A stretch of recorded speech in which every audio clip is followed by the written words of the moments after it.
எல்லாம் பசங்களுக்கு இப்போ விளையாட ஆள் தான் கேட்குது. டைம் பாஸ் பண்ணுறது வீட்டில் இருக்குல்ல. எல்லாருக்குமே உள்ளது. அப்போ வந்து கூட்டத்தில் இருந்தோம் தெரியல, எல்லாம் கூட்டமாக இருந்துச்சு. இப்போ எல்லாம் வீட்டுக்கு ஒன்று தானே. நீ தனியாக இருக்கா, எங்கே குழந்தை இருக்குன்னு பார்க்குது.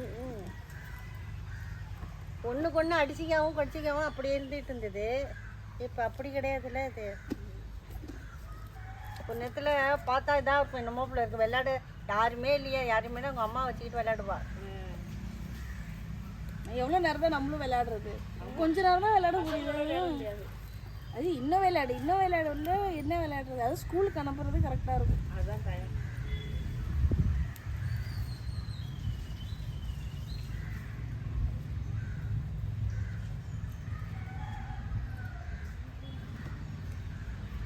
பிடிச்சி விட்டுனா தெரியாது.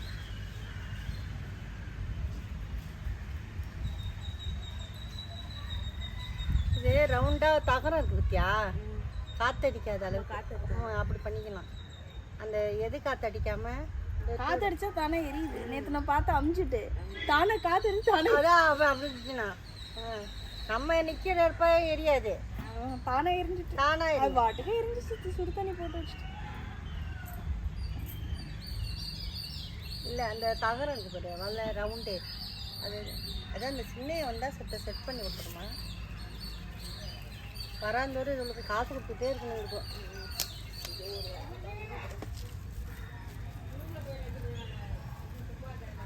அதுதான் பெரியப்பா சத்தம் போடுவாங்க.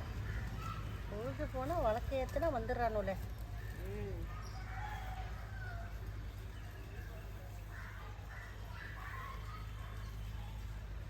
இது கெரோசின் இருந்துச்சு, அங்கே வச்சுட்டேன்.